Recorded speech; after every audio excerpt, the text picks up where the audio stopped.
Just another computer video here. We have a rainy day outside, so I'm not really going anywhere. I've decided to sell some stuff to clear out space, so this monitor's going with this computer unit. That's to be photographed and put up today. Those are some records to be done. The Dell's going, but I'm currently working on this unit, which I don't believe I've shown as such. It's from Quantum Microponents, whoever they are.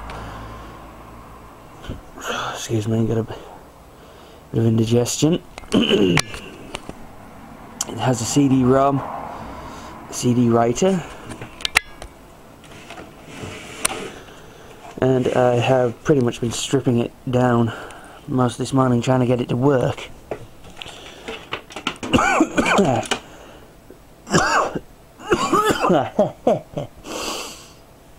I'm just getting over a cold as well. The motherboard is a PC Chips M950 Socket 7 system.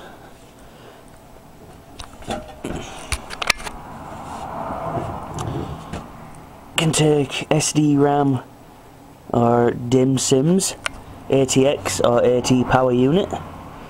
It has an onboard graphics card, which is running off the header there, as well as an onboard sound card, which is the chips down there. Onboard IDE, 2 ISA, 3 PCI. Pretty good board, but it does not boot. It appears that this AT power unit is dead. Plus, someone spliced this. This was for its original fan.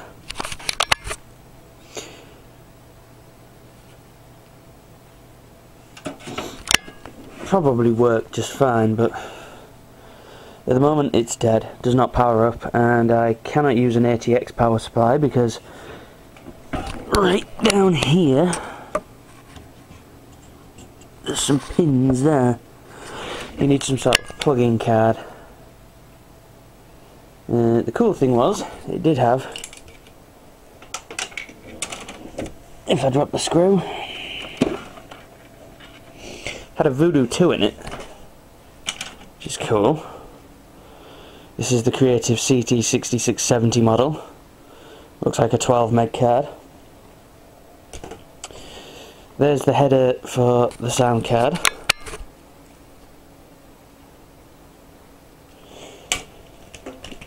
Header for parallel port female. On the back, the person who originally had it has bolted on the serial, large serial. Takes a regular DIN. It does have a PS2 mouse header, although I don't have the PS2 mouse. And I think it was something like a 3 or 4 gig hard drive. It was just a nice beige tower. But sadly she doesn't work. Now I'm going to strip everything out, I think.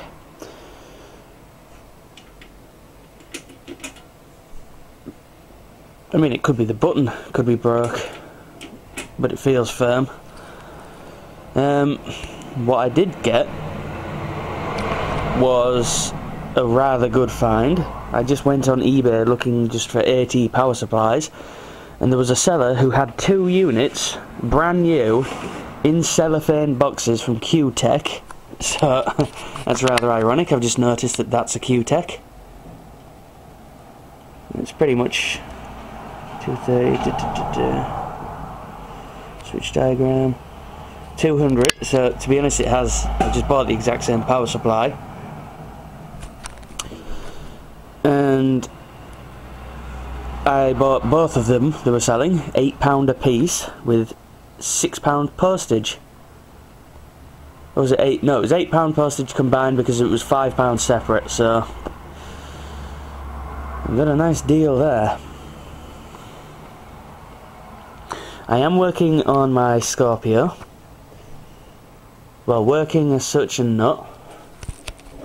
if you can maybe see on the zoom up, which I don't do very often, I've just bought the original XCOM games. I have a complete collection of those now, so they'll be played on here. I've rehooked my 5 1/4 inch floppy drive up. I'm toying with the idea, I was going to switch it to a compact flash hard drive, basically. I have a 16 gig one ordered, but I did install Win98 onto it, and even compared to the rickety odd 20 gig hard drive that's in there, it was not acceptable difference to have the speed for the quietness. So what I may do is switch that over for a serial A.k.a. hard drive I've got out from another case that I've just stripped down, and put my PCI card in and boot off that. I don't know yet. I want it to be quiet, or quiet enough, but yeah, who knows. Other than that, I'm not really playing any games on it till the card arrives and I decide what I'm doing with it.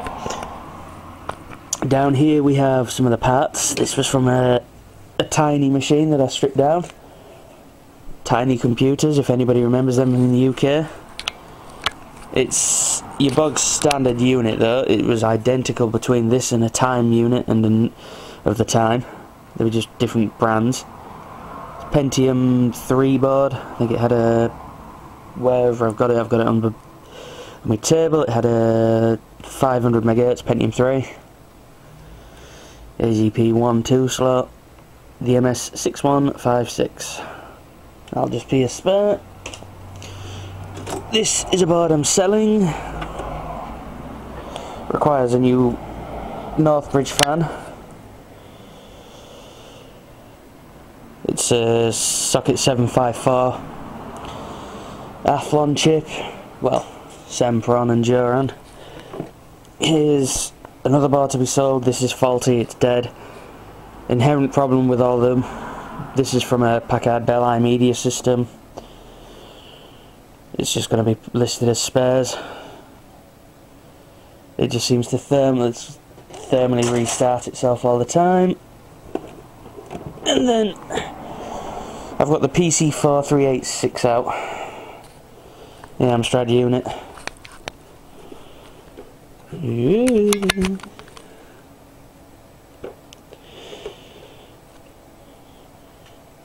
I've still not been able to find a keyboard for this thing. I really would like one. I don't know if the PC 3286 is compatible. Maybe it is. But I'm pretty much tempted to try and completely strip this apart this time. Take everything out, the motherboard, the hard drive, the lot. Who knows?